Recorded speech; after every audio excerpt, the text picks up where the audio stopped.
the 14th century. When men wore tights, plague was considered character building, and the church, well, the church was absolutely loaded.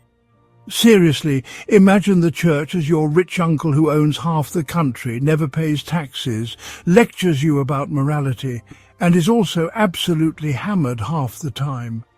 You see, by the time Edward III was ruling England, the church wasn't just praying, it was governing, taxing, farming, warring, and if we're honest, probably sneaking into the tavern after hours. The bishops, not humble shepherds, more like corporate executives with swords. They had armies, castles and lifestyles that made Game of Thrones look modest. Some even led troops into battle because nothing says love thy neighbour like a well-aimed warhorse.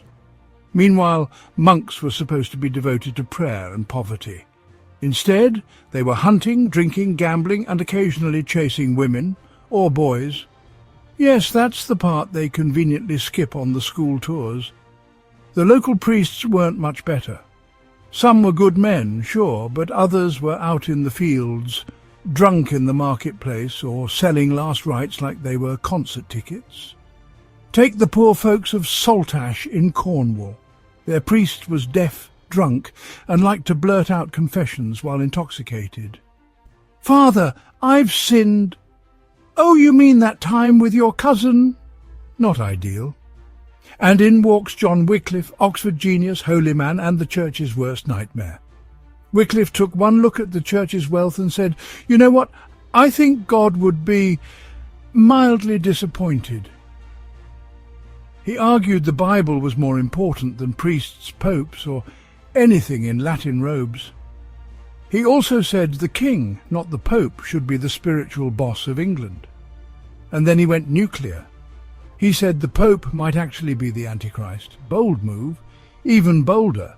He suggested the bread and wine at Mass were just, well, bread and wine. And not the magical flesh and blood buffet the Church insisted it was. The Church was not amused. Wycliffe's fans, called Lollards, started popping up across England. Imagine secret meetings, hushed conversations, and lots of angry peasants learning to read. They met in night schools, where they talked theology like it was gossip at the hairdressers. One Lollard even tried to cook dinner using a statue of St. Catherine as firewood. He said, if she bleeds, she's a real saint. If not, great firewood. Not all Lollards were poor. One was Sir Lawrence of St. Martin, a fancy-pants sheriff and MP. He went to Easter Mass, took the holy bread, didn't swallow it, took it home instead, and ate it with oysters and onions. Let that sink in. He was caught and punished by being forced to do public penance every Friday for the rest of his life.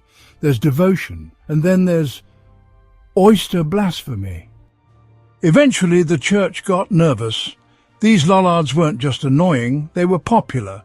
So in 1401 Parliament passed a law that basically said, no more heresy or we burn you. Spoiler, they burned someone. William Sawtry, a poor chap who said the holy bread was just bread, was the first person in England to be burned alive for heresy inside a barrel at Smithfield. Nothing says grace and forgiveness like a bonfire made of human beings. Now, some say, Wycliffe paved the way for the Protestant Reformation with his ideas about vernacular Bibles, hating the Pope, and questioning pretty much everything. And yes, Martin Luther and friends would eventually run with those ideas, but in Wycliffe's day? He and his followers were the weird uncles at the family barbecue. Most people thought they were dangerous nutters.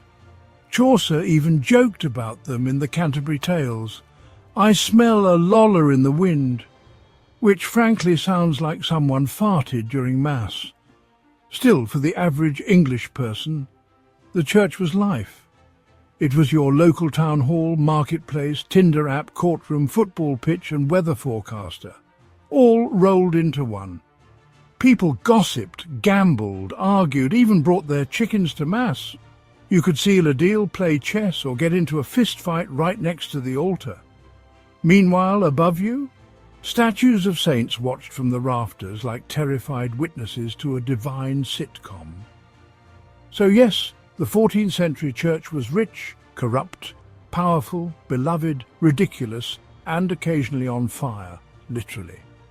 Wycliffe dared to ask if we really needed all the smoke and mirrors. The Lollards lit the match. And the church? Well, it made sure the flames were very real. England wasn't quite ready for a religious revolution, but oh, it could smell one in the wind. Also, if you've ever doubted the power of words, remember, one man with a Bible and a Latin degree almost got the entire church excommunicated. So what did we learn today? We learned that when the church gets too rich, too powerful, and a little too cosy with the wine and women, someone's bound to kick the stained glass windows in. We learned that one brilliant Oxford nerd with a Bible can shake an empire, provided he's fine with being ignored, exiled, and eventually dug up and burned decades after death. Charming. We learned that religious rebellion can start in a tavern, involve cooking with saints, and end with a guy being barbecued in a barrel at Smithfield. And most importantly, we learned that the Middle Ages were not dull, grey, holy times. They were absolutely mental. Heresy, hypocrisy, and a whole lot of high drama in robes. Follow for more history, drenched in sarcasm and dread.